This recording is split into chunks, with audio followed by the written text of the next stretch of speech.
Let us begin. Let me very briefly express to all of us who are now tuning in to this event this afternoon a very warm welcome on behalf of the Department of Economic and Social Affairs, and of course the University Consortium on Small Island States and the Alliance of Small Island States.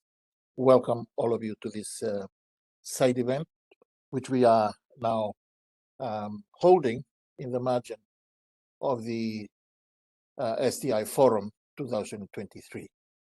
This is, of course, a event that is organizing specifically focusing on small island developing states. And I'm very pleased that we've had speakers who have agreed to come and join our panel to share their thoughts on today's event, which is being entitled Clean Energy Technologies to Meet the SDGs in Small Island States. And our program and concept notes was circulated. It's available online for those who would like to have perusal. And our program today, we have a program that starts at 1:15, sorry, and will close at 2:45. So we have not so much time on our hands, but I hope our discussion will be a very substantive discussions. Now, we will begin by some opening remarks. On our agenda, we was to hear from the Counselor, Deputy Permanent Representative of Samoa to the United Nations in their capacity as the chair of the Alliance of Small Island States. I just received a phone call just now informing me that Ms. Bartley is tied up on the road, as there was another meeting that she was coming up, so she's not on her desk to be delivering this at this time.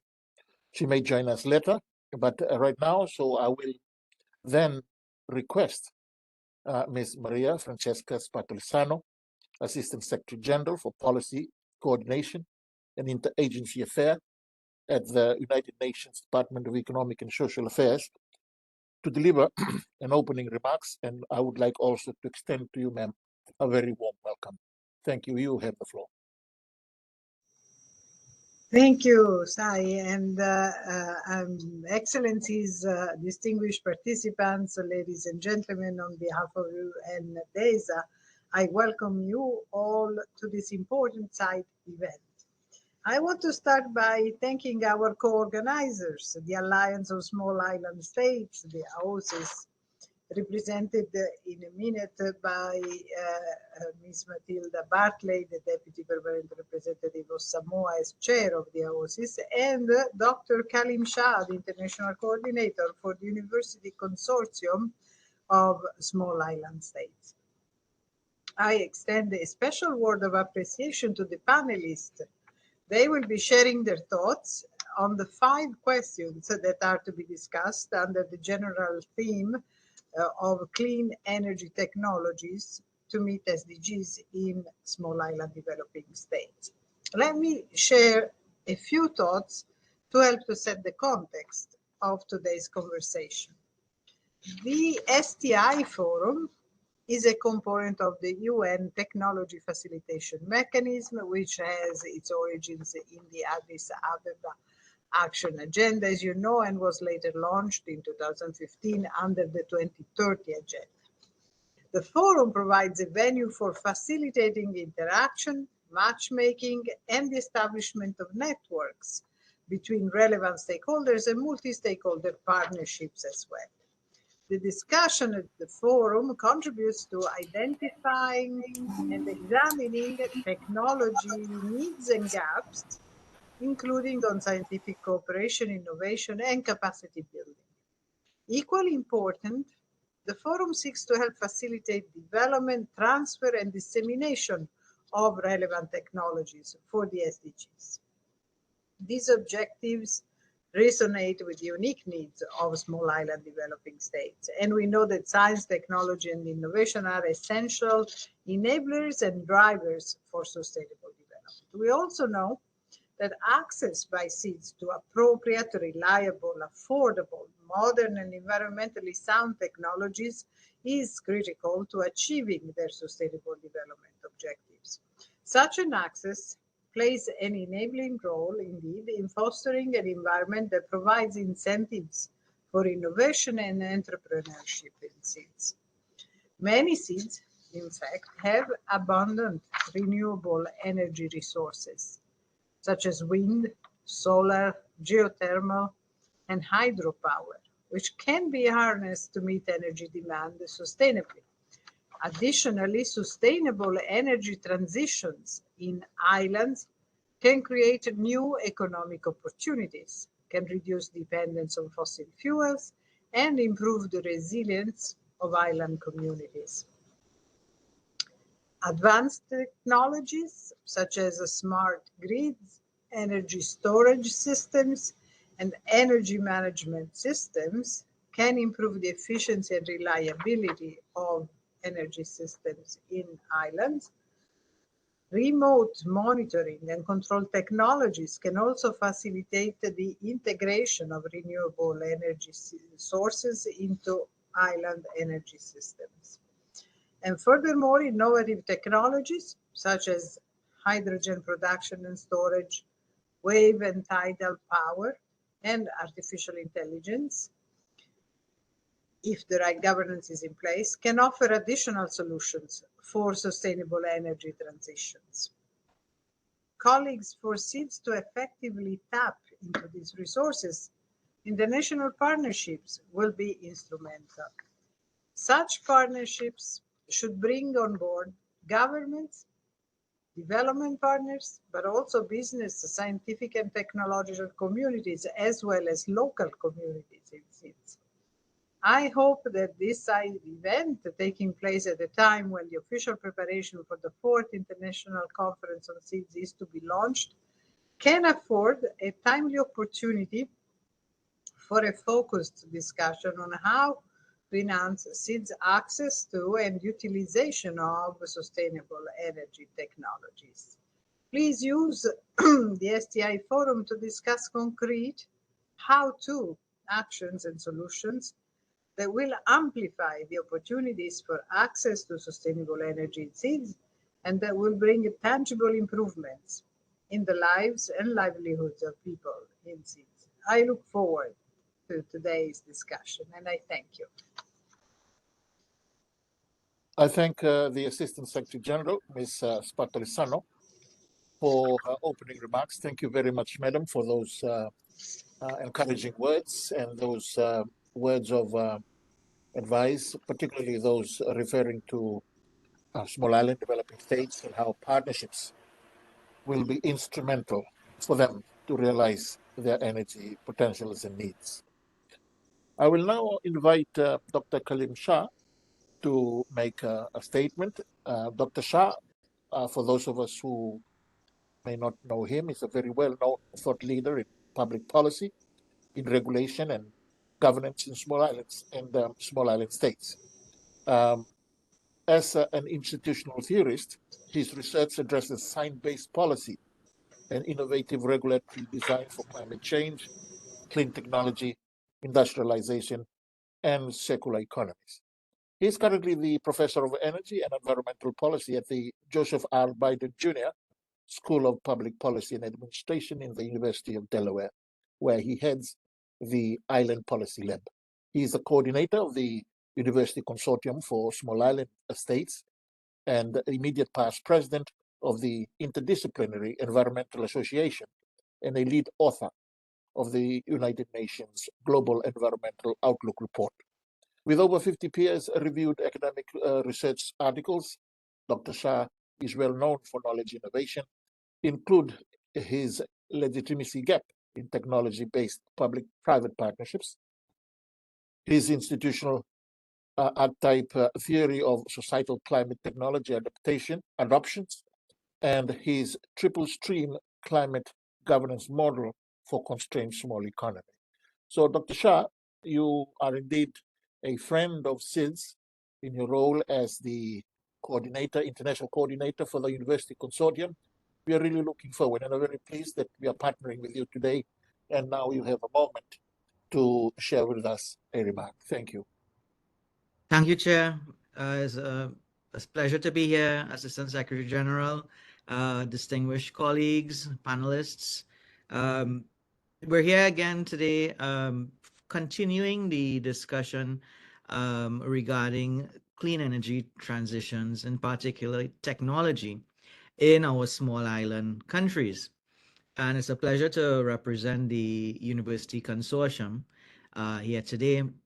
We believe that university collaboration, capacity building, both at local island institutions, as well as with partners in other parts of the world, the US, Europe, Australia, and what have you, is very important for moving the agenda forward and meeting the Sustainable Development Goal targets that we've all set, the ambitious targets that we've set. So thank you for the opportunity to be here with you today.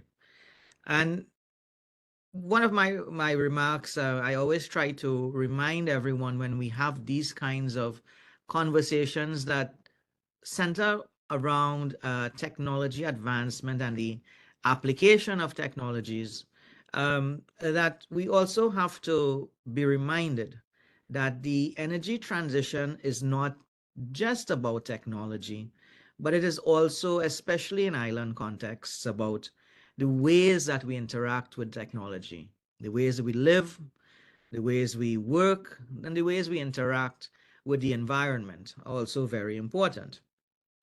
Islands face particularly unique challenges with respect to energy security and now energy transition in the climate resilience conversation. And we're all very aware of the challenges that climate impacts will have on sort of the canaries in the coal mine, so to speak, small island states that are among the most vulnerable geographies globally. We also have to take into consideration that historically and still today, the majority of islands are actually still very much fossil fuel dependent. So very much dependent on imported fossil fuels. That already presents a significant challenge and has always presented a significant challenge for small island states in terms of national budget allocations, and especially with regards to the volatile global energy markets today, where obviously small island states have very little say or power over fossil fuel markets. So we're takers of fossil fuels, and this is further justification that we need to wean islands off very quickly as technology opportunities arise, wean away from fossil fuels into the available renewable resources that islands are richly endowed with.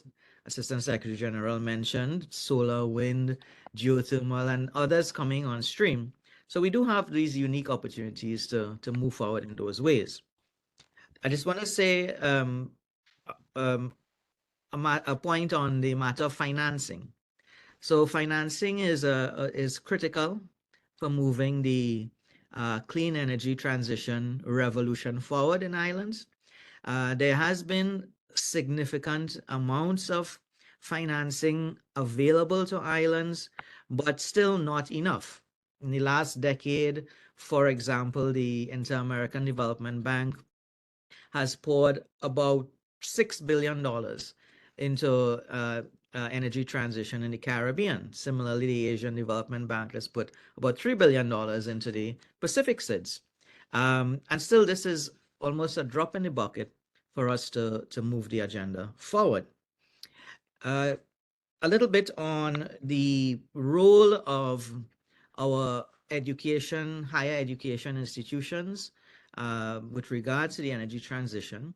Many of our institutions in small island countries have been investing their resources in developing renewable energy, clean technology capabilities, capacities, in an effort to build the skill sets that we need, especially in young people today, as well as transitioning the industry, the current industry, to clean opportunities.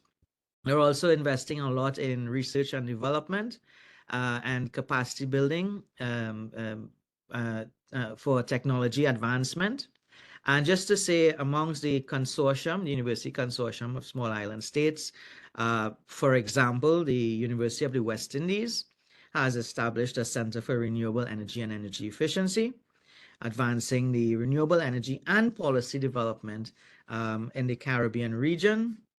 Another one of our members, the University of the Virgin Islands, has invested in the Green Technology Center, the Caribbean Green Tech Center, and they have been particularly working on microgrid technologies, storage technologies, and solar energy, and advancing that in the island context.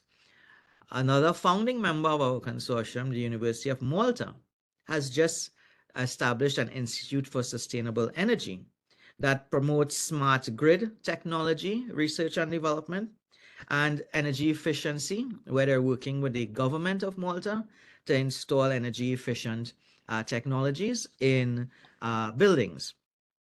And the University of Fiji, where they've had the Applied Research and Innovation Center working on very innovative approaches to water purification systems linked to solar power, biofuels in the Fijian context, and a number of other projects. So we're seeing sparks of the intersect, or I should say, commitments from the higher education, the research and development institutions in island states.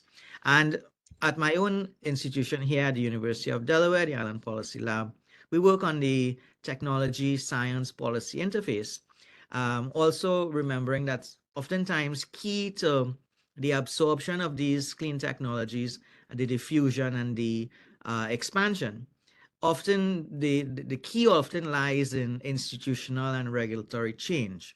And this is an area that we want to do some more work in with our island colleagues moving forward. But with that, I would say that the future looks bright. We should be optimistic when looking at the energy transition, At least from the point of view that we are experiencing a time where there's rapid technological advancement, and it's a matter of a number of other factors to make the transition a reality: finance, political will, and public-private sector partnership, and hand in hand with the higher education, research and development, and university community. With that, thank you very much. Over to you, Chair.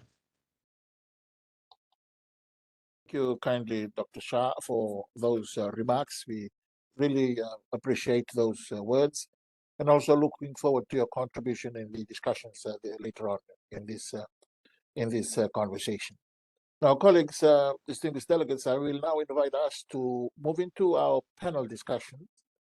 And this afternoon, we are very honored indeed to have with us three distinguished panelists who have kindly agreed and spared their time to come and share their thoughts and knowledge with us while we discuss things small islands. There were 4 questions posed, and I won't repeat them. They are available on the website under our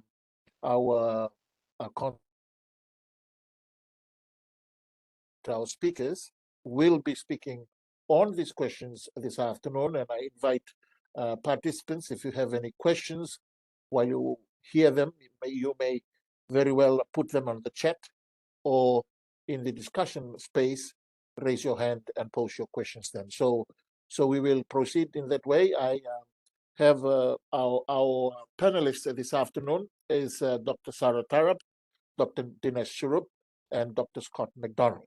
So we will start with you, Sarah. Sarah, for those of us who do not know Sarah, She's the head of technology, transition and system innovation at the United Nations Environmental Program, Copenhagen Climate Center in Copenhagen. She holds a PhD from the University of Copenhagen in climate change adaptation. She joined UNEP CCC in 2005. She manages the Jeff-funded Global Technology Needs Assessment Project, through which 100 countries have been supported in prioritizing and assessing their climate technology needs. From 2022, Sarah is also leading the new Climate Technology Progress Report series, which is a collaboration between UNEP CCC and the UNF CCC technology mechanisms. The report aims to provide annual insights on climate technology progress, focusing on both industrialized and developing countries, providing both a local and global perspectives. Sarah, first of all, thank you so much for your good work, and thank you for sparing the time. You have now the floor, ma'am. Thanks.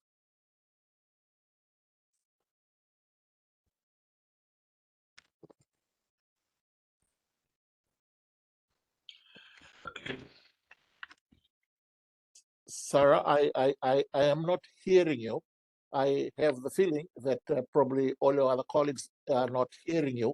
But if you are hearing me, you may want to go to your setting and check if your microphone is indeed on, or otherwise I'll request our organizers to see if the microphone can be made available to Sarah, please. The microphone is on. Perhaps it's not plugged into your computer completely or something. If you can please check. Is it full?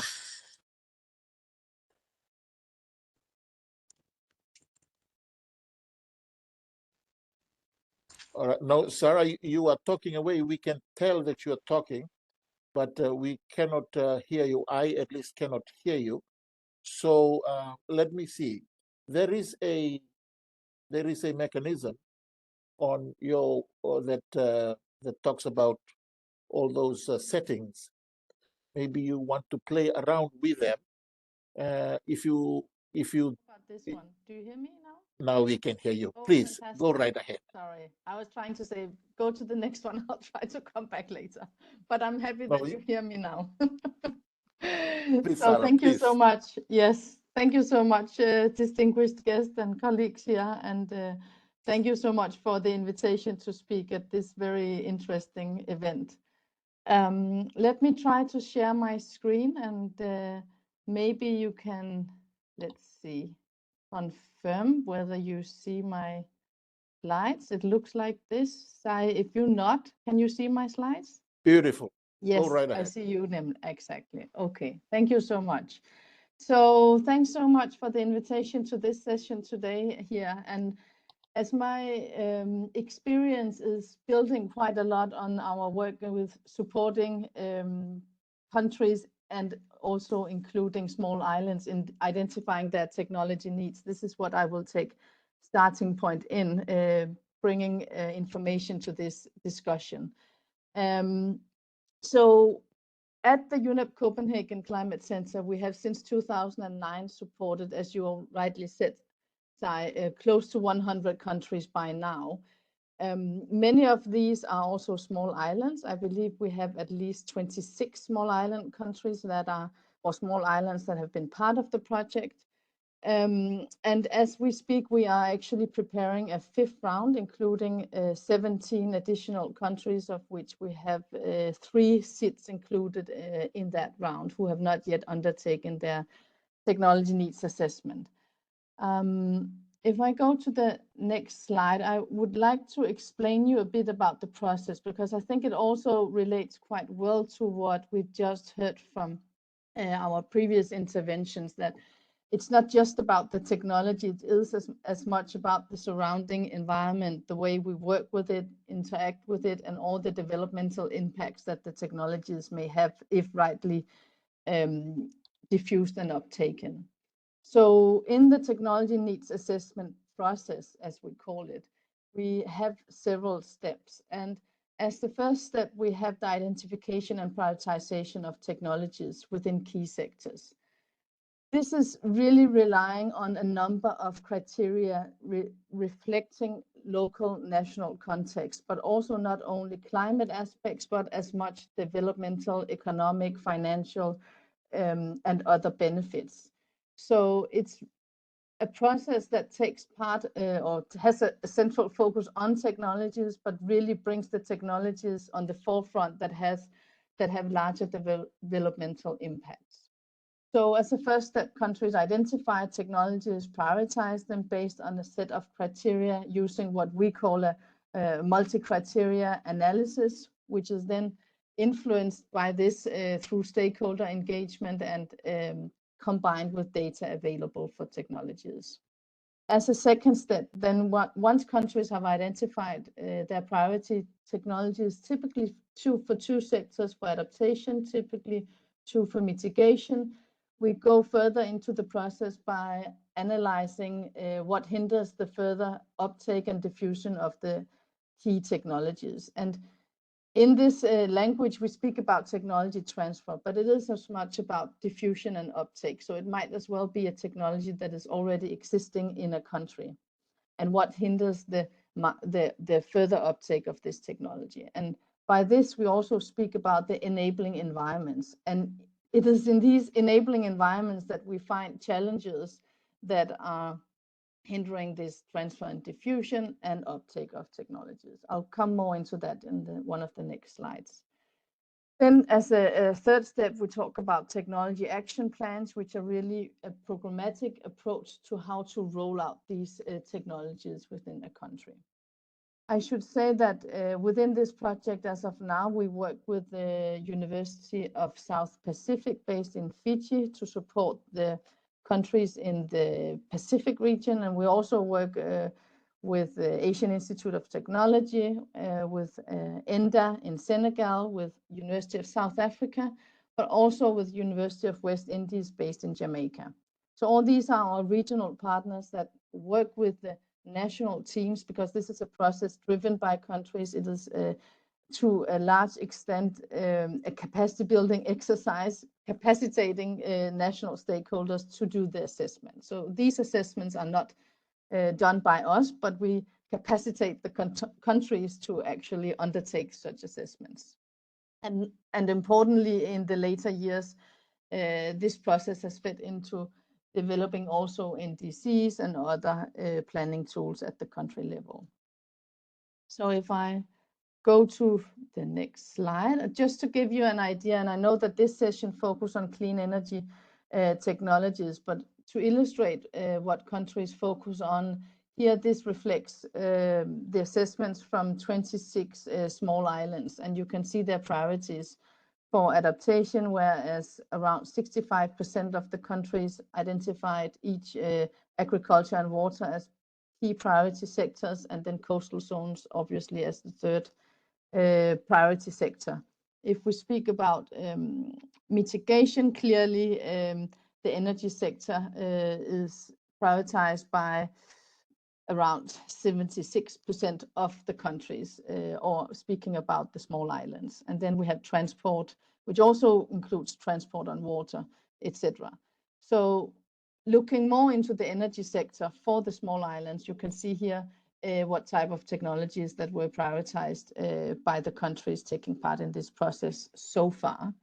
And I wanted to, let's see if I can turn to the next slide. So through this assessment and looking into the challenges and what hinders the transfer, diffusion, and uptake of the technologies, countries undertake market assessments and come out with a number of challenges, or we call them barriers, that needs measures to be removed, so to speak, to further enhance the use of these priority technologies. And this table reflects the result for the energy sector in small islands, and it includes data from around 75 technologies. And so you could say that around 58% of the technologies have identified barriers for their further uptake within the economic and financial category.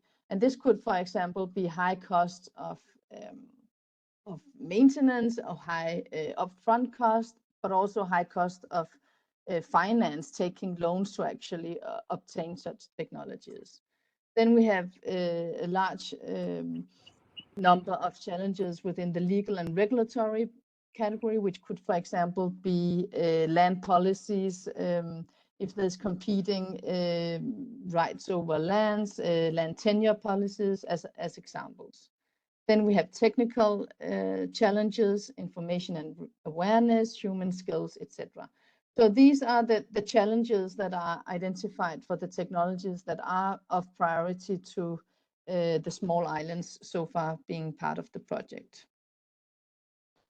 In addition to that, and giving a bit detail on other issues identified, we do see countries identifying or having the implementation of these technology, clean energy projects as a risk of standalone initiatives. This is also what we hear, disconnected from other efforts. How do we coordinate efficiently in countries?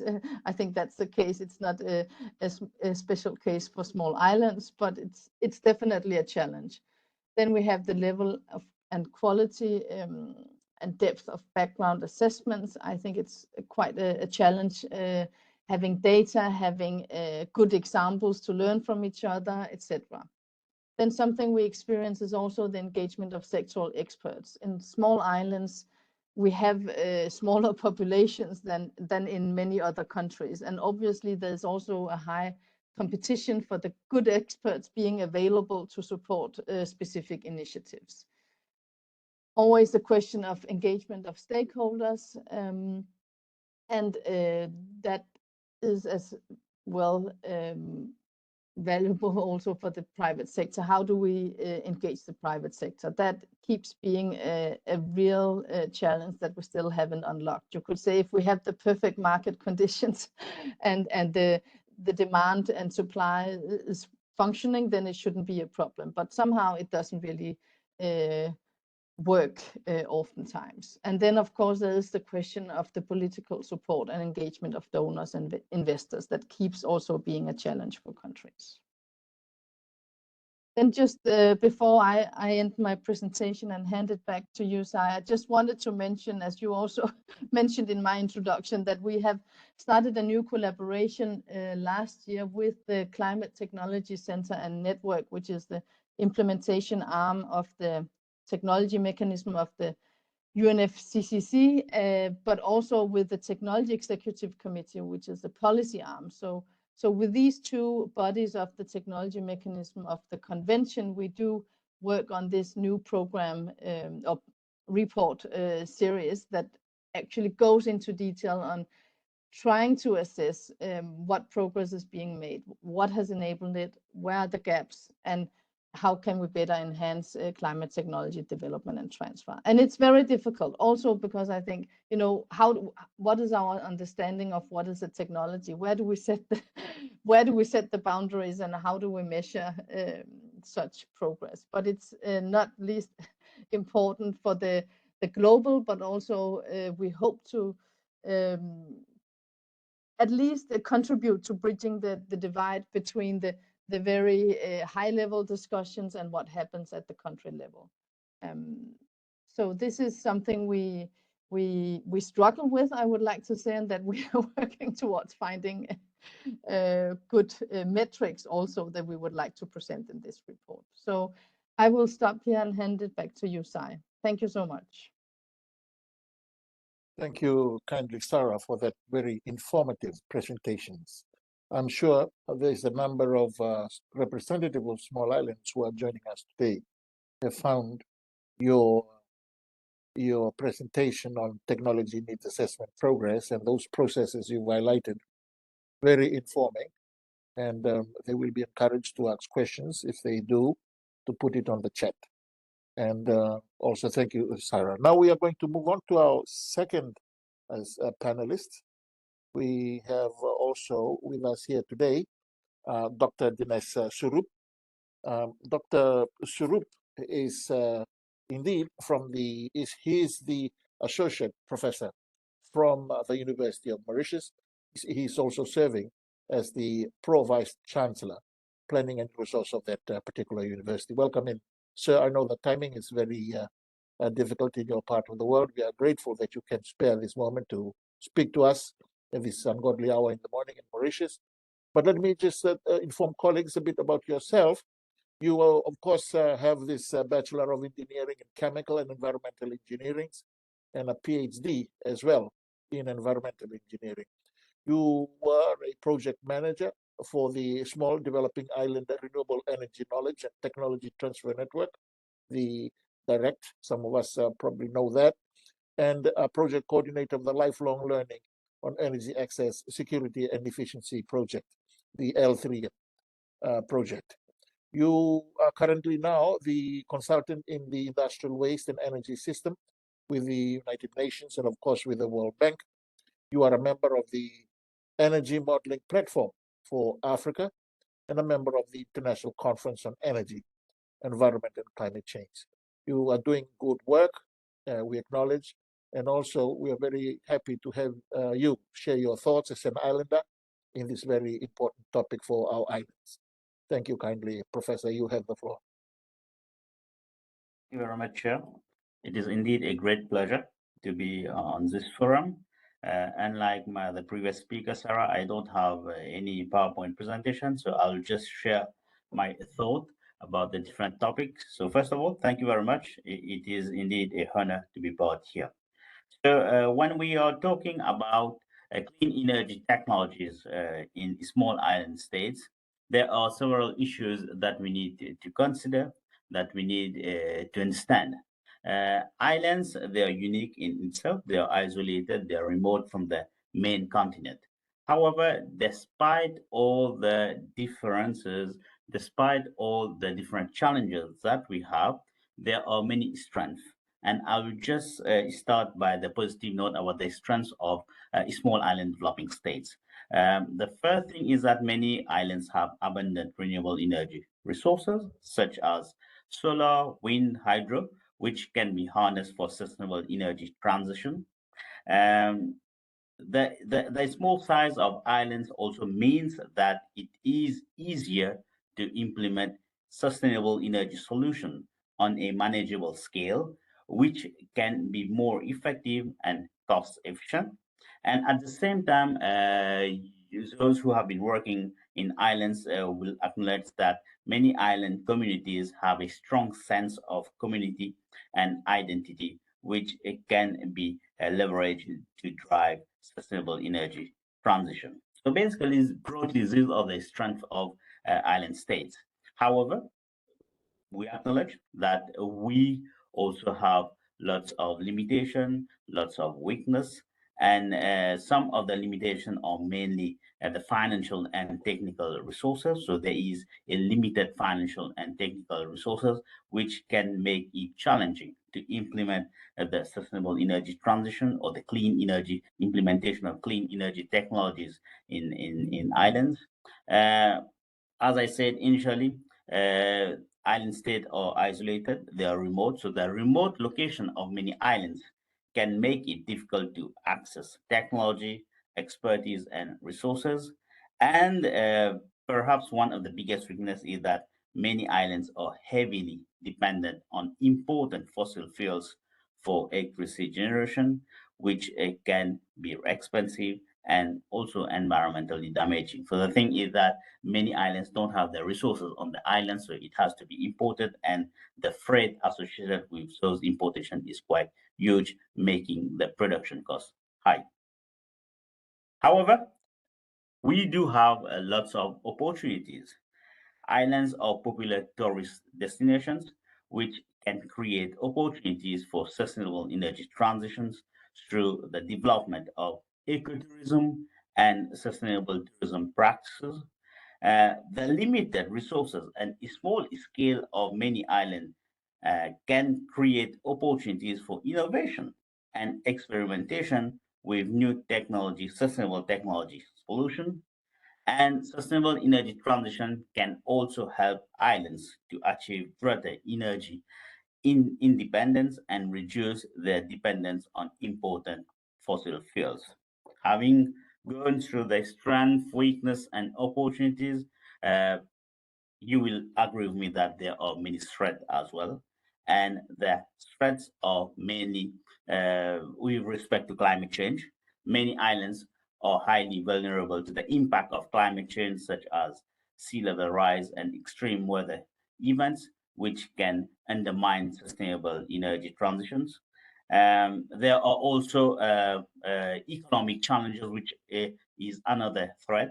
So sustainable energy transition can be expensive, and many island economies may not be able to afford the upfront costs.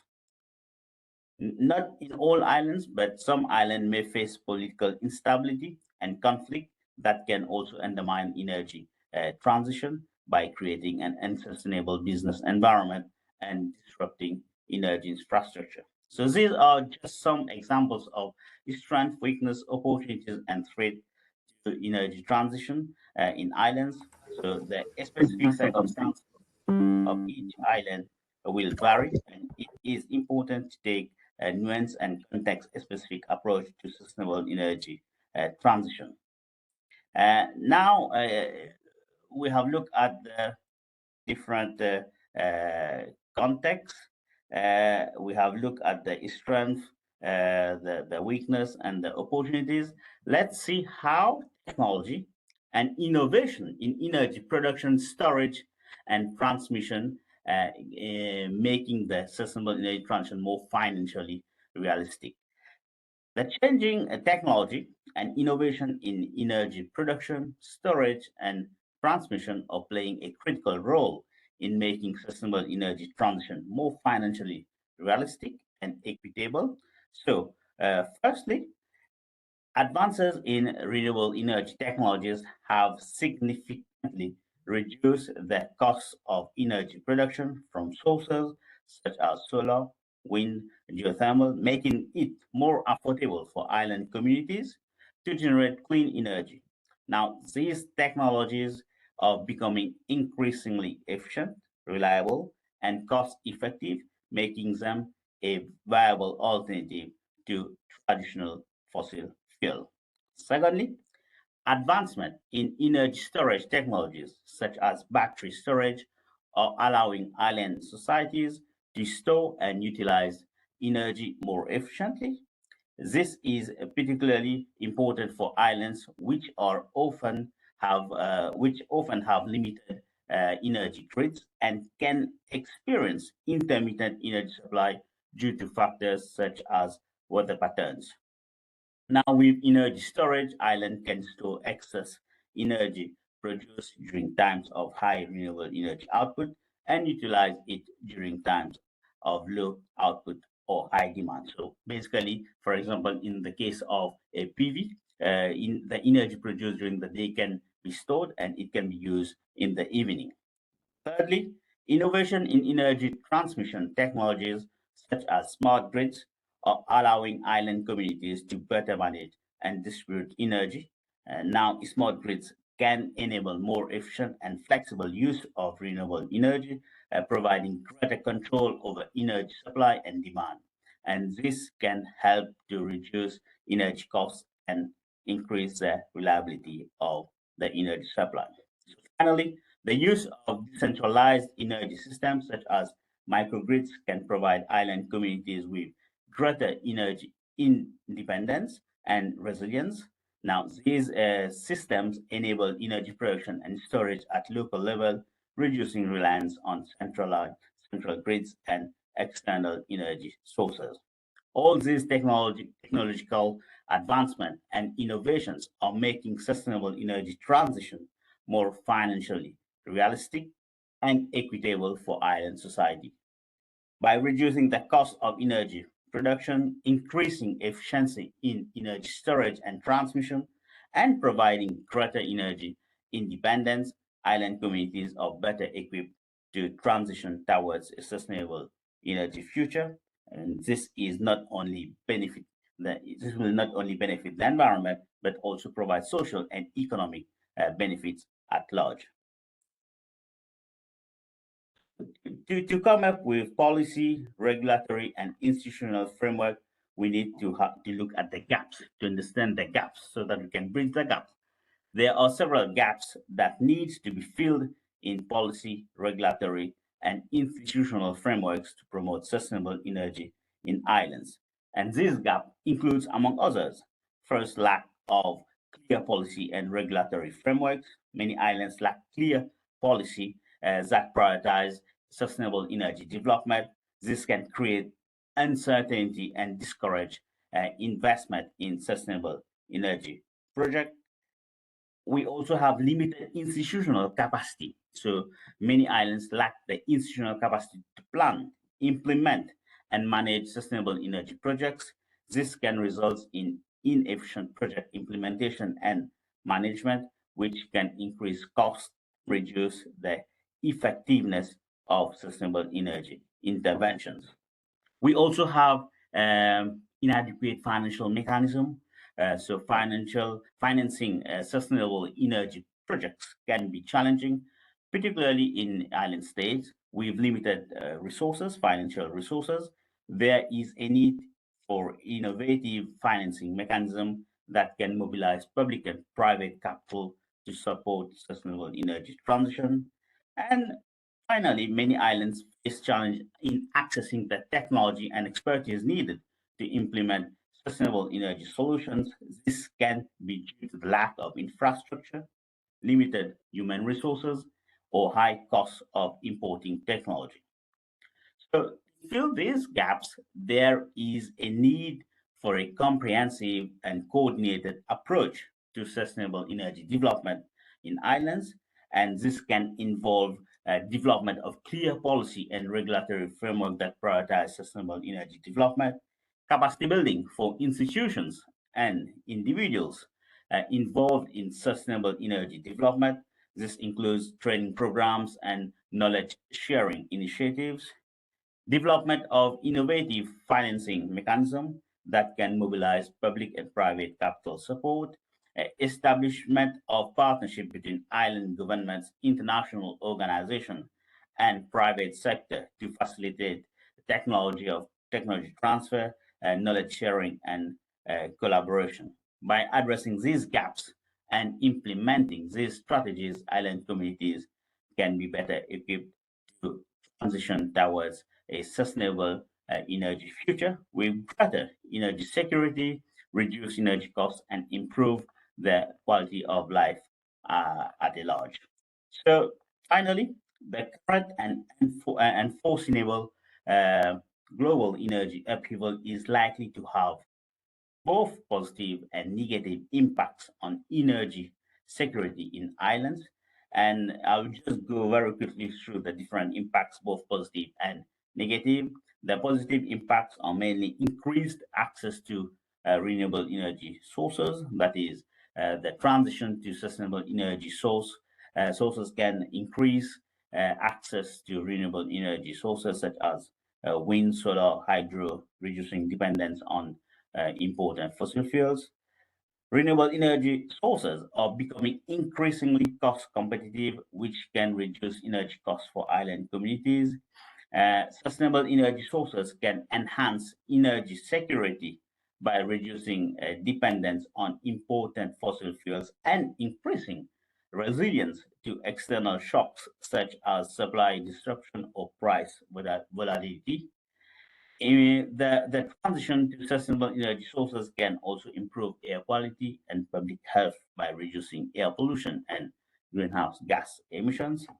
Uh, to go on quickly on the negative impacts, the transition to sustainable energy sources can require significant upfront investment in new infrastructure and technology, which can be challenging for island communities with limited financial resources.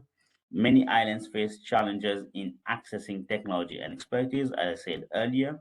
Many islands communities rely on external funding sources to support sustainable energy projects, which can create challenges in terms of sustainability and long-term project viability. And the transition to sustainable energy sources have an economic impact, particularly in island communities that are heavily dependent on fossil fuels. To conclude, the global energy upheaval is likely to have both positive and negative impacts on island energy security. The extent of these impacts will depend on a range of factors, including specific circumstances of each island community, the availability of financing and technology, and the political and social context. However, with the right policies, regulatory frameworks, and institutional support, island communities can seize the opportunity presented by the global energy transition to enhance energy security, reduce energy costs, and promote sustainable development. Thank you very much.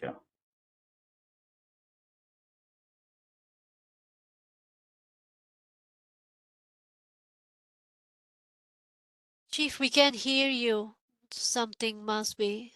Sorry. Dinesh, thank you very much for that, Professor. That is a very comprehensive analysis of the realities of small island developing states in terms of its challenges and opportunities in this clean energy, in this energy sector. It paints in my mind, and I don't know what our colleagues who are listening in, and they will have opportunity to say so, a very optimistic future for small islands, in the sense that the cost of technology is coming down, as you said, and there are some low-picking fruits to us to harvest if we have, as you said, the political will, political stability, and of course the resources to take advantage of this, given the size of these islands and how it can be easily transferred to them to solve their energy need. Thank you very much for that. We'll look forward to question time and see if there are colleagues who would like to pose questions to you, to please do so on the chat. Now we will move to our final speaker, and it is indeed my pleasure to invite Dr. Scott McDonald. Scott, of course, is the chief economist for the Smith Research and Grading, a Global American Research Fellow and a founding member of the Caribbean Policy Consortium. He is the author or editor of 19 books and numerous articles on economic affairs covering events in the Caribbean, Latin America, Europe, Asia, and North America. He holds a PhD in political science from the University of Connecticut and has been an adjunct professor of political science at the University of Connecticut, and is on the board of directors of the El Centro Hispano, a nonprofit organization whose mission is to assist, support, and strengthen Hispanic family in New York. His specialization is in the global microeconomic issues, Caribbean and Latin American affairs, and energy geopolitics. Dr. Scott, we are very fortunate to have you, sir. Thank you for availing your time to come and speak to us. The audience from the small island states will gain from your wisdom and your contribution this afternoon. You have the microphone, sir. Okay, thank you very much. I'd like to say, first of all, thank the sponsors for having me being part of the program today. My approach is going to be a little different from the other speakers in that I'm going to focus a little more on the geopolitics of small state actors and the transition away from fossil fuels to renewables. I found the other speakers to be quite informative, and I'll try to structure my talk to build upon what they had to say. First and foremost, and this everybody knows, we're in the middle of one of the most sweeping energy changes in history. To put it mildly, this has been a highly disruptive process for both large and small countries. And I'd say there's 4 factors that really make this the big challenge, and we've kind of touched upon them all, but I'm going to reiterate. One is there's a return of national energy security as a prime requirement for countries. Certainly the case of what's going on in countries in the Caribbean, the Pacific. We've talked a lot about imported energy, but this, and I think Professor Shaw mentioned it, the real strong need to get away from fossil fuels. I'd say the second factor is we all agree on the planet Earth that we need to make this shift. We need to make the energy transition. However, there's also a lack of consensus on how fast the transition should and can take. and that is related to potential economic disruptions. And we see this played out countries like Germany and Italy in terms of moving to EVs.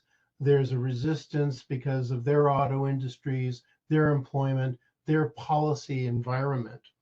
And I'd say the third factor of this is oftentimes we see a divide between advanced and developing economies on the priorities of the transition. And one of the things that immediately comes to my mind is the issue of our critical metals. For an energy transition, you need things like cobalt, you need lithium, you need copper. And this brings up a lot of different issues as priorities as to how this all fits in. And I would say it fits into the fourth factor, which is there are a growing number of obstacles to expanding mining and building supply chains for minerals needed for net zero objective. It runs into all sorts of questions over pollution, child labor, indigenous people's rights. I don't know if anyone caught it, but yesterday there was an incident in Suriname where indigenous peoples are trying to get more control over ownership of their land. They're dealing with illicit mining and logging, and 2 people were killed during a demonstration. So these are very important points as we take a look here. I'd also say, I mean, it goes without show, we're in the middle of a deepening environmental crisis. And for some countries, this obviously is an existential question. Other countries, it's a question of, how do we deal with seawalls and drought? But some countries, the whole question is, what happens if our country disappears? One of the big challenges facing governments is how do we finance the policies necessary to augment reliance and sustainability in energy transition? Of course, this is climate finance, be it blue or green. It costs a lot of money to go through this process. I think Professor Shaw mentioned, was it $6 billion that the Inter-American Development Bank has put to help the Caribbean. But as he said, it's a drop in the bucket. To give the idea and scope of the scale of cost that go into this energy transition, according to the International Renewable Energy Agency, global investment in energy transition technologies reached a new record of $1.3 trillion in 2022. However, yearly investments should be at least $5 trillion to stay on track for the carbon reduction targets that have been put into place. By 2030, cumulative investments must amount to around $44 trillion for transition technologies, representing 80% of that total, and they prioritize efficiency, electrification, grid expansion, and flexibility. And what's very important here, especially for small island actors, is the need to channel these investments towards countries in a more equitable fashion. Once again, according to the International Renewable Energy Agency, in 2022, 85% of global renewable energy investment benefited less than 50% of the world population. That's a big number. Considering these costs, individual small state countries face the daunting task of how to transit from fossil fuels to renewables, how to upgrade sustainability and resilience. Just to give a little bit of color to the issue of the Caribbean and the heavy dependence on fossil fuels, but one of the numbers that leap out, for energy electrification, for energy generation rather, in Antigua and Barbuda, 99% comes from oil. The Bahamas, it's 99%. Dominica, it's 94%. Grenada, 91%. So you can see where monies go in terms of maintaining energy, but still it's polluting energy. And you don't have that money available, the capital available for skill training, for STEM education, all of these programs. That takes us to the issue of the geopolitics. And I'm going to take a sort of the 60,000 feet look down. And there are, I'd say, three trends that are important, or conditioning factors. One is the global system that fosters globalization of sharing technologies is fragmenting. There's a sharper edged US-China rivalry, started in the 2010s, but it accelerated with a trade war initiated by the Trump administration, and it's certainly a factor now in the 2020s. The Russo-Ukrainian war has only enhanced this fragmentation, and in a sense, the global system the risk is we end up with two quasi-blocks, one that's quote unquote liberal democracies, the other is state capitalist autocracies, or whatever you want to call it. But there's also a third dimension to this, which is a global South that's trying to maintain a degree of neutrality and prefers a multipolar system based on rules, regulations, but also desperately needs to make the energy transition. The bottom line, with an eye to small island state actors, is after decades of globalization, we are now shifting gears to a more fluid, transactional world with an overhang of a greater pressure to lean one way or the other. The risk is that if we have this sort of divide or fragmentation of the system, it marginalizes issues that are critical to small island state actors. And of course, that's climate change, plastic pollution, illegal and unregulated fishing practices, piracy, and the threat of oil spills. I would say there's two other geopolitical factors which are worth touching upon very briefly. The other one is with global fragmentation, some of the big countries themselves, the big actors that are heavily involved in providing finance and providing technology transfer. There's also polarization in some of these countries that raises issues of policy continuity. In the United States, there is a very intense debate over ESG. You've seen this evolve over the last 2 years. And one of the big questions that has come up is if the elections in 2024 go to a Republican candidate, is there going to be a change in US policy? The Biden administration has been very pro-environmental, very strong push on this. But if former President Trump becomes the president again, that dynamic is likely to change. So it raises a policy continuity question that could be quite difficult. But also, you're beginning to see changes in countries like China. The days of largesse, where China, under the Bridge and Road Initiative, could provide a huge amount of capital for many, many projects, has become much more targeted. And you're seeing a lot of things with China, and I get this through my experience in Latin America and the Caribbean. China's investments have become more targeted. They're towards energy, food, renewable energy, renewable technology, but there's pressure for better rates of return. It puts the onus on the relationship for small island countries that have to deal with a bigger player as to how do we match up with this. And you also see a lot of the same pressures in Europe and Japan, but the US and China are obviously big factors as to how this works. So what strategies do small states have in terms of getting needed finance? Well, obviously, we've talked about multilateral development banks, the Inter-American Development Bank, the Asian Development Bank. There's also the green bond market. It's more private sector driven, but in 2020, it raised about $436 billion. Not raised, it's worth $436 billion. It's expected to reach $914 billion by 2030. And this includes blue and green bonds that are regarded as attractive for a lot of investors. But there's also things like debt for nature swaps. Certainly, Belize did one of these in 2021. So it's provided a different means to work with countries that are hard pressed financially, but you're being creative in terms of finding a new revenue or a new path to raising funds that are needed.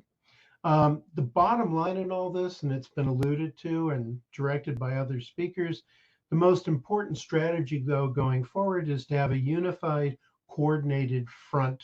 It's critical in terms of pushing the unique needs of small island state actors. We've mentioned the Alliance of Small Island States playing a very important role, but you have the Pacific Islands Forum. CARICOM in the Caribbean has played a big role. And there was a quote I particularly liked by the Prime Minister of Samoa, Femi Naomi Atafa. I hope I got that right. But he stated that Pacific countries need to stand together as a region to protect from the current geopolitics and power play. There's a lot of strength here in unity. And one of the more, I would say, in the Caribbean, one of the more, I would say personally impressive things I've seen lately is that CARICOM has become more aggressive in approaching the United States on the climate change issue. They pressed very hard to get the Biden administration's attention, and they were able to, in 2022, launch the U.S. Caribbean Partnership to Address Climate Change, which is focused on climate adaptation, resilience, and clean energy programs. There's another debate that CARICOM is in the middle of, and that's how do we deal with the South Caribbean energy complex? And that is Trinidad, Tobago, Guyana, and Suriname. And that relates back to the issue. You have petrostates, and Guyana certainly has demonstrated dynamic economic growth. But the debate there is, we know we have to make the transition. Do we take the energy money that we're earning now and use it to build for the future? And CARICOM is playing a role in this discussion. I'd like to kind of wrap up at this point. I mean, obviously, I was going to say three real quick things here. For small island countries, it's important to identify emerging opportunities and risk for international, global, and regional alliances, building between small island states and other states. It's important to continue work with international organizations, such as we're doing today, to help understand small islands, countries' unique conditions, and better meet their needs. It's a part of an educational advocate process. And the last point I'd say is to foster more sustainable South-South and North-South collaboration, especially in terms of technology transfer and financing. In closing, the words of the American humorist and author Mark Twain, I think, ring true for small island countries. It's not the size of the dog in the fight, it's the size of the fight in the dog. And I think looking ahead, small island countries may be vulnerable, but they are not powerless. And in the fluid geopolitical landscape, they have leverage. And I'll leave it at that. Scott, thank you, sir. This is a very, very interesting and a very, very thought-provoking presentation. Thank you for approaching it from a bird's eye view and looking at it from that geopolitical perspective, putting the world and then focusing in on small island states. Dear participants, that concludes the contributions from our panelists, and I hope that, like me, you have been very satisfied with what you've heard this afternoon. What we hear, Sarah talks about a process that most of us, island developing states, are very keen to know and how to access those technologies that Sarah was talking about. And then Dinesh, he basically told us about us, our situation, and what are the gaps and what we could do to address our energy needs. And Scott came in to give us a perspective from the global level and what is happening around us, being aware and taking advantage of those. What we can take out from this conversation is the need for small island developing states not to, in isolation, fight their own fight. There are partnerships to be made. There are low-hanging fruits to be picked, so to speak, as we heard. And this energy sector is fundamentally the most important sector, in my personal opinion, for our civilizations as islands. And we know that we are maintaining the current civilization through our consumption of fossil fuel, the same food that will eventually show our close demise for those of us who are low-lying in time to come. So this is a very, very good discussions, and I welcome and open the floor for anybody to request if you can show your hand to please do so. I can see it from here. The organizers can also help me. Although I see that there are some comments that has been placed on the chat, and you know, Jeannie, Miss Mackenzie, if it's not too much of an ask, I hear that you are saying something about Bahamas. We would like to hear from you to say it rather than just typing it. If you would like to repeat what you said in the chat with an opportunity to greet our panelists and also speak to your colleagues here in New York and those who are tuning in. Thank you. Thank you. Thank you for the invite. Actually, Dr. Pravesh Raghu said he direct me to some a site that may explain more. Here in the Bahamas, you know, like many, we're a group of islands. We're all fossil fuel practically. The one big problem is that it is a national entity that runs and all of the energy sites on each island.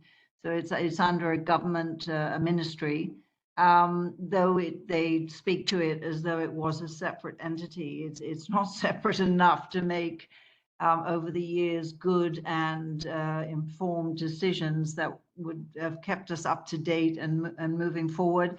And at this point in time, we have a huge debt that has accumulated over a few years, and you know that we've got some newer engines creating energy on the main island of New Providence, which is where Nassau, the capital, is. But to be quite honest, most of the other equipment is aging, and the infrastructure is aging. You know, the transmission lines, which also makes it a bit of a challenge to change out, you know, to new renewables where you might have dips and highs, and you need a system that can adapt.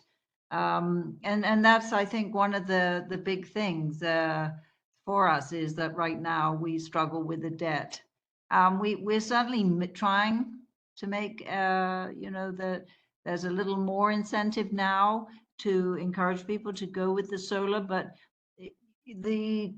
I don't know how it is in other countries, but government is very reluctant sometimes to relinquish control into the private sector.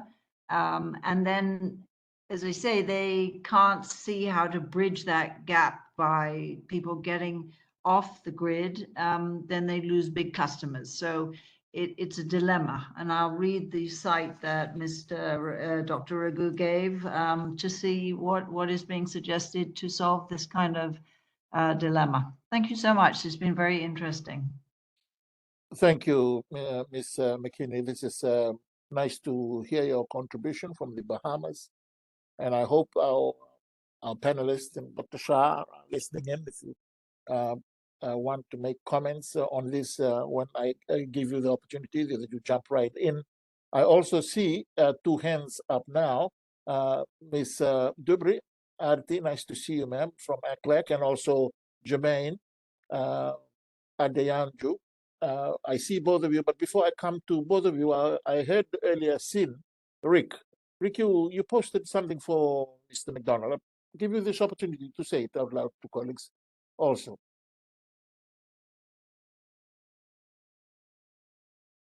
Now, I think, Rick, you're probably suffering the same fate as Sarah had earlier experienced.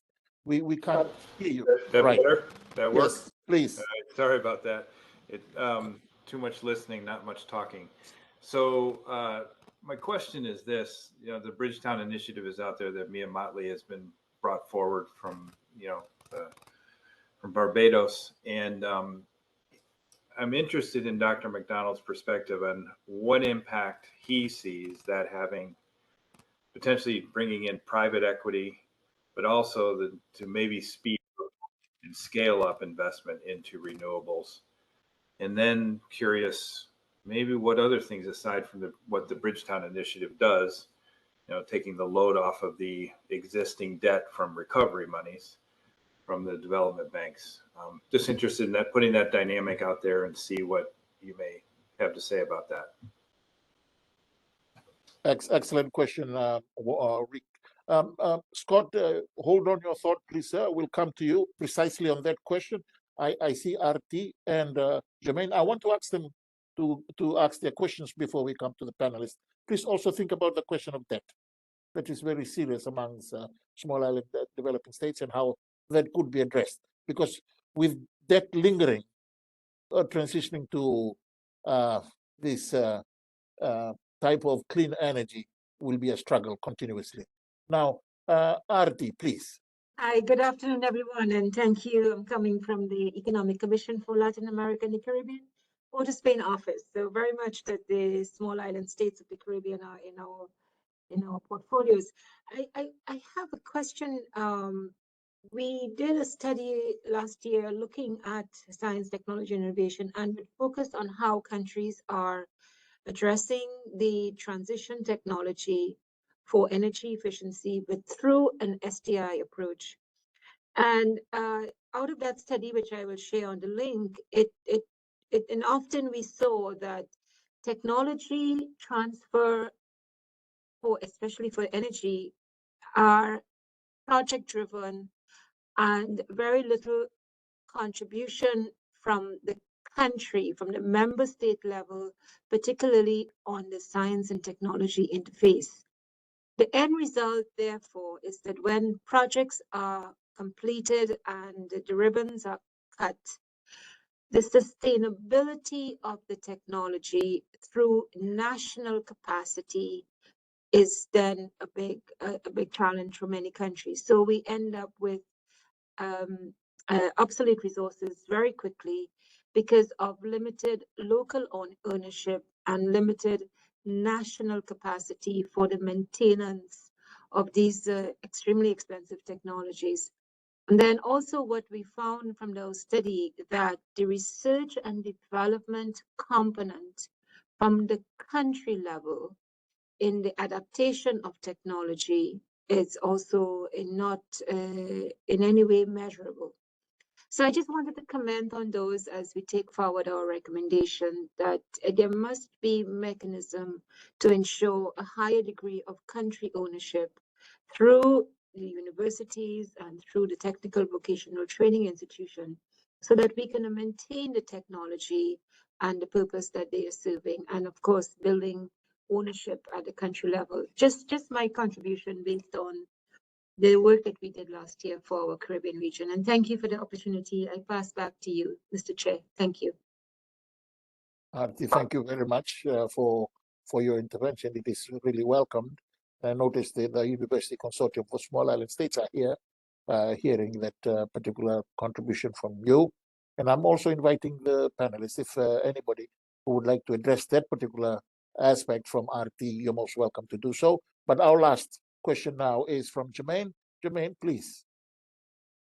Thank you. Thank you very much. Can you hear me, just to confirm? Yes, very good. All right, very good. Thank you. From my experience and from by the way, I am Jermaine from Center for Disaster Risk Management and Development Studies here in the Federal University of Technology, Mina, Nigeria. One thing I want to talk about is aligning my thought with Dr. Scott, but it's more like a question. I have two questions. The first is there a consideration about the cost of these renewable energy systems? Because the initial cost is truly high, and it's really something that is not too affordable by so many, then my question is, would it be feasible for government to subsidize these so as to improve the rate at which people embrace this technology? It's still quite expensive, despite the fact that it's becoming competitive with with fossil fuel, but the initial cost is quite high. Then, secondly, has there been any consideration about the life cycle of these products, the battery, which is the heart of the renewable energy, the management of the waste after it's been spent? Let's say in the next 50 years, look at the rising rate of EVs, solar energy systems in homes as they use battery for storage. What's the consideration for this? Because now we're battling plastic waste in the sea. Will there be another battery waste polluting the environment in the next 50 years for this energy? Thank you. Not an unreasonable question to ask, Jermaine. Thank you very much for that. Thank you. We're looking forward to that. Stacy will come to you.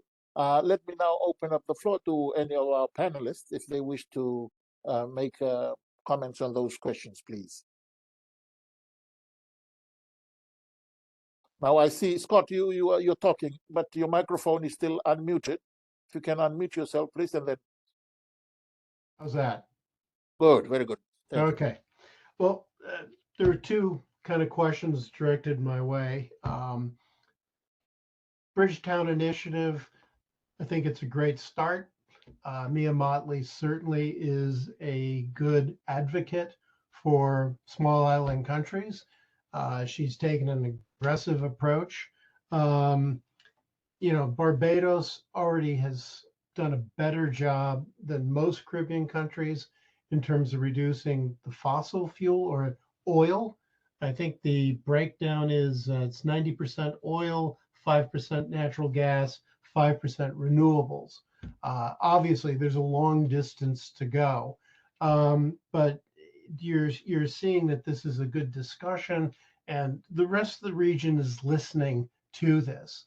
I think for any ability to launch the programs to tackle the cost, such as Jermaine brought up about, the cost, the transitional cost of this are very high. You've got to start somewhere. You need policy consensus and political will. And I think Motley with the Bridgetown Initiative has that. I think you do need private equity to make this a go. And I think the other big factor that sits here is, and this was said, I think, by Richard Burnell, the late Richard Burnell, ambassador from Jamaica, at a conference. And he said, the issue of climate change in the Caribbean is one of, if all of our islands sink, guess where we're going? We're going north. And there has to be a stronger commitment and interest from countries like the United States, Canada, Europe.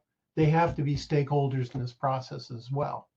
It's not just a question of the issue of a migration gun put to the head of policymakers, but it's a more practical matter that we have friends and neighbors, and this is something important to help with the financing process.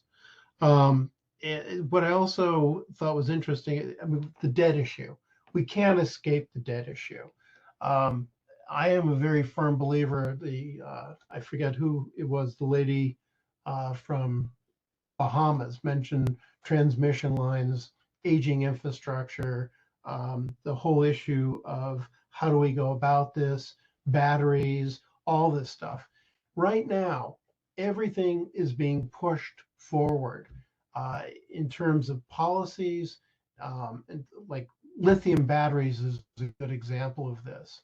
Right now, under the Inflation Reduction Act in the United States, there's $369 billion that's going in to change the US forever. Well, that's true, but it's not a coherent policy. Lithium batteries have problems. Batteries have problems from the standpoint of pollution. If we're all in favor of child labor, look at what goes on with cobalt in the Democratic Republic of Congo. So a lot of these things have not been worked out, but The Bahamas has pristine waters. I don't want to sound like a tourist book, but people go to the Bahamas to enjoy nature. There's questions of preservation of reefs. There could be a debt for nature swap, such as what Belize did. And this is something I think that, especially in the Caribbean, I don't know the macroeconomic issues as well in terms of Pacific or Indian Ocean small island actors, but this is something that really needs to be pursued stronger. Norway has been very active for a number of years in supporting maintaining the forest in Guyana. They are playing a stakeholder role in the region. Like I said, Belize did the debt for nature swap. So I think countries like the Bahamas and Suriname, which is in the middle of very intense discussions on its debt, all these countries have the opportunity to pull this together and use the debt swaps for nature, because everybody has an interest as a stakeholder. Thanks, Scott, very much for that. Yes, Dinesh. Thank you very much. I just want to react further to the comments made by Archie regarding local ownership. I think this is something very important, and this has come up every time when it comes to small island developing states. There is an interesting example that I can share in our case in Mauritius. In fact, in many small island developing states, when there is a problem and we don't have human resource to solve the problem in the island, what we do, we look for a consultant, we fly them down, and they make a very nice report.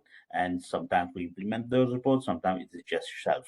So we have been working on energy system modeling, which is used for planning purposes.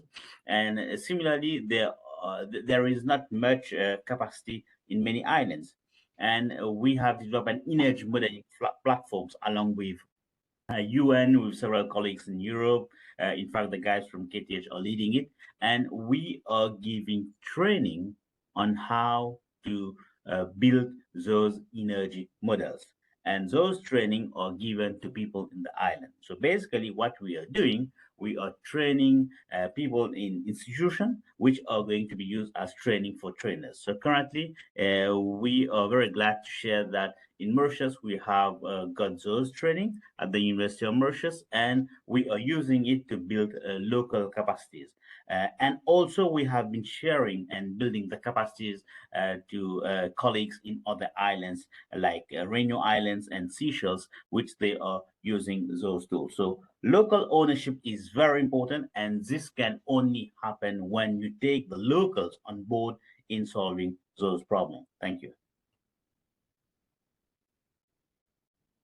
Thank you, Dinesh, for that. I want to tie your tail end of your comment together with what Ginny from the Bahamas, who spoke earlier, is saying on a chat, whereby he's suggesting this private-public partnerships arrangement, tying together with your local ownership and for the Bahamas in terms of the maintenance and things like this. So this is very much in line with what the Assistant Secretary General spoke about in her opening remarks, building of partnerships across the board, seeds to seeds, seeds to partners, local partnerships.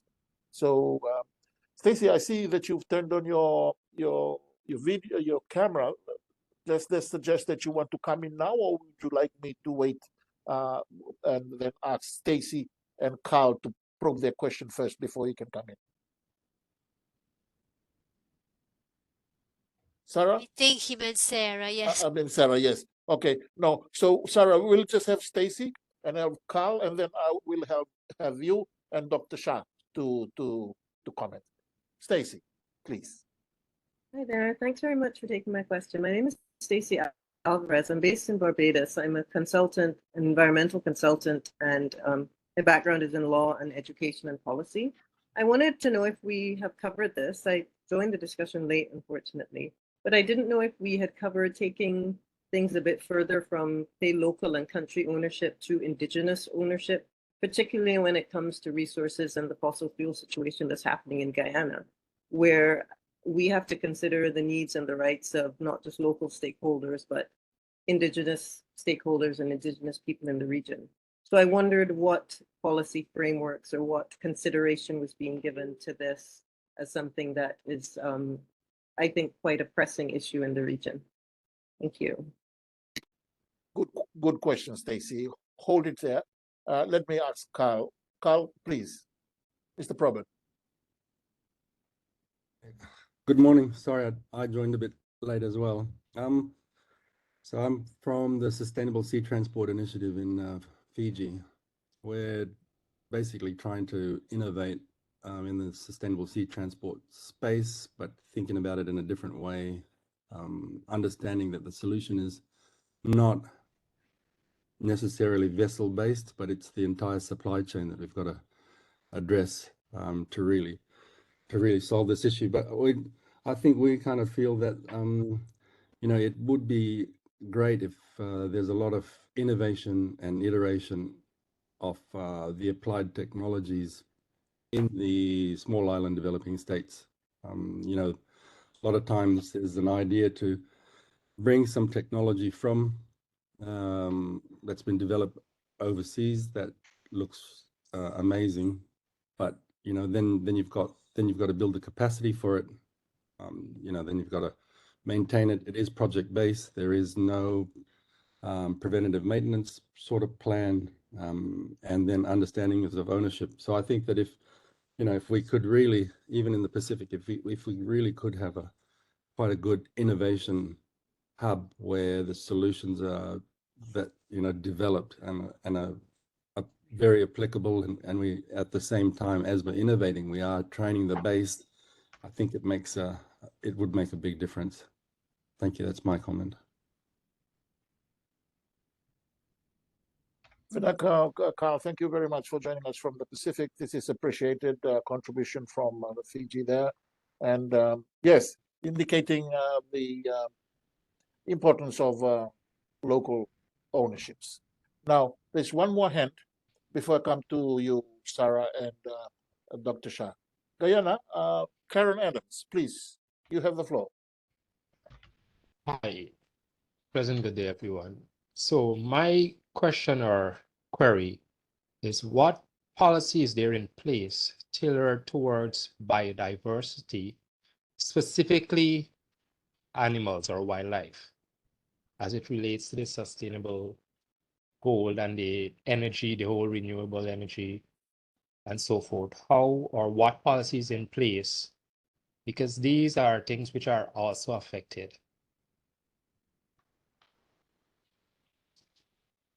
Good question, Karen. So let me just ask Dr. Shah or Sarah if you would like to say something to the questions and to the intervention that has been made. Sarah, why don't you go ahead? Yeah, Sarah is speaking again. We can't hear you, Sarah, which is a shame. Technology. Well, while we wait for Sarah to come back and play with your devices, Dr. Shah, why don't you make a contribution? Thank you, Sai. Yeah, maybe tackling a couple of things and tying things together. So my thought on the question of the Bahamas issue, I mean, and this is not the question of deteriorating critical energy infrastructure, especially in the power generation sector, is throughout the Caribbean definitely, and across the island regions. There's no easy answer there. Maybe to some of the points Scott raised about financing. We know that the Caribbean region particularly has had a tough time in moving through the processes of the Green Climate Fund, for example, and has, you know, subsequently relied very heavily on the multilateral banks and technical cooperation so far. But still, you know, this is a challenge. If you look at what the developers, the renewable energy developers are saying, is that, you know, they're ready, willing, and able, but it's a matter of sort of the heavy centralization of the the electricity commissions, perhaps also in the Bahamas, this is an issue, and the sort of the tightness of the policy environment in the regulatory agencies across definitely the Caribbean. And that has been acknowledged. You know, private developers looking at, well, you know, is there grid access, right? Is there good access? And on top of that, you know, can the grids sustain, you know, electricity generated through power purchase agreements?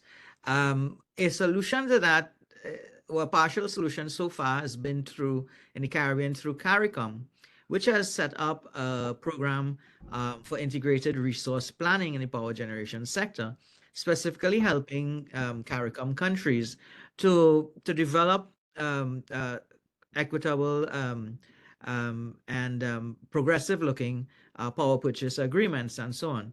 So there is some effort on that part. I guess that still doesn't address the issue of the old infrastructure, right? But there's some progress. And back to something the Assistant Secretary General mentioned in her opening remarks about things like AI technology and smart grids and sensors and so on that are revolutionizing. So I think that one of the things that will happen eventually is that we'll start seeing greater return on investment if proposals for financing or revolve around some of these new breakthrough technologies and processes coming to being, right? Even just a couple of days ago, I saw in Dominica, there was an announcement by the government of Dominica about a green hydrogen project coupled to solar generation. So, you know, and even with solar generation, solar storage, we know in the last decade, the capacity has tripled, right? The technology is moving fast and furious. So there's a couple of interesting things happening there, but still finance is an issue. I think also something that Scott mentioned about the financing is, so we also know that carbon credits, the carbon credit market, is something that could be leveraged. And renewable energy projects, I mean, this is debatable, but renewable energy projects are probably a better bet in terms of transparency and the quantitative nature, the measurement nature of credits through renewable projects than something like a little bit more diffused or debatable like forest credits, for example.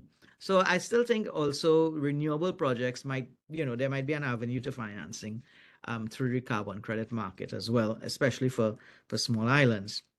And just sort of last thing to reiterate, several of the colleagues mentioned, and going back to this idea Professor Swarup mentioned as well, the triple helix model, as we say, right? So, you know, continue to advocate for the public-private partnerships, including academia, is something that we like to generate, especially in a forum like this. But now moving this discussion forum to sort of a deeper discussion about actually how we work together on the ground, in the field, to make things happen. Thank you, Sai. Thanks very much, Kalim, for that. Sarah, can we hear you now? No, we can't. Okay, colleagues, excellencies, I am afraid that we have exhausted our time. This conversation can go on for a few hours, in my view, but we have to stop here because I'm mindful that there are colleagues who will attend the other events on the STI. And also, for those of you who are tuning in from far away, perhaps we have other things to do. But this afternoon, we've had a very, very excellent discussion.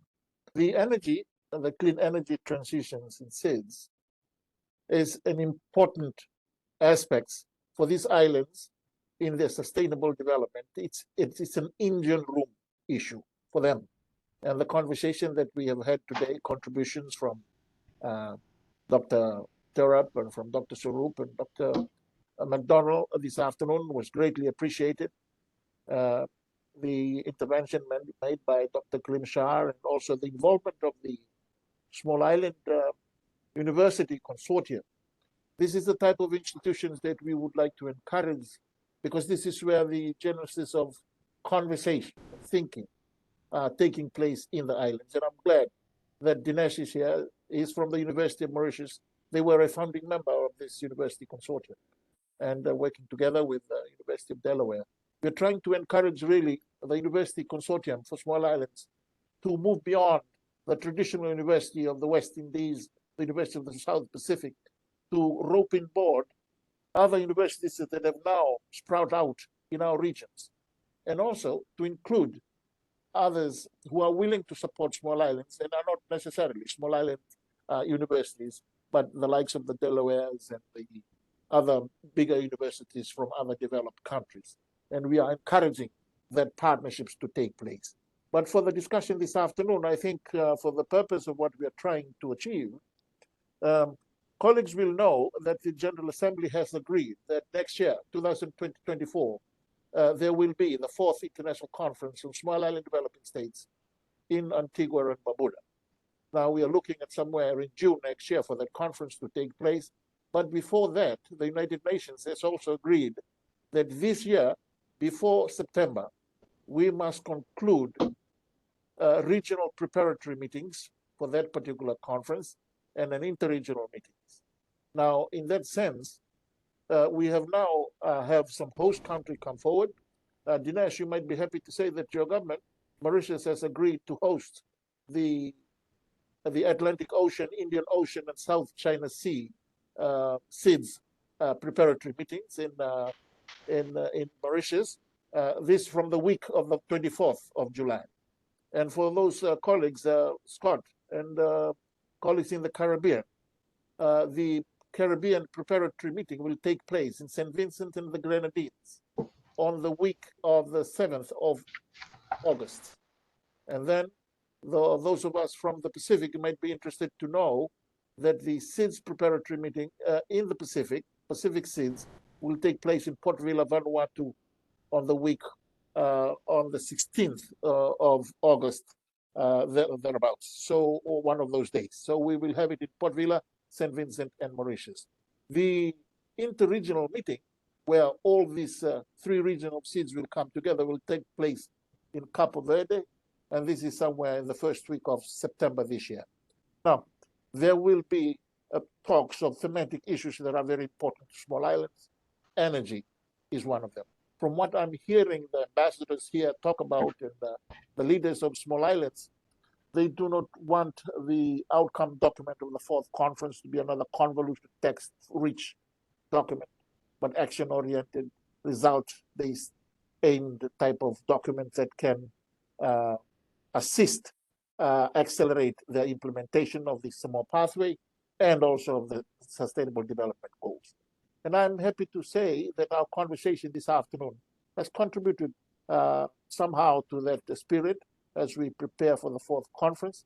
I'm happy that the Assistant Secretary General has stayed with us all throughout the time. Thank you for your time, ma'am. And also for all our distinguished participants, particularly those who are joining us outside of New York. We are very grateful that you can spare your time. And Sarah from Copenhagen, thank you for your contribution, ma'am. And also Dinesh, thank you, sir. And Scott, thank you kindly for those thought-provoking conversation. Kalim, thank you for the collaboration. And also from our engine room here, we have Sue and Sai working very hard in trying to making sure that this platform was sufficiently risk-free, although Sarah, we apologize for those technical hiccups. So that is it for us now, Excellencies and colleagues.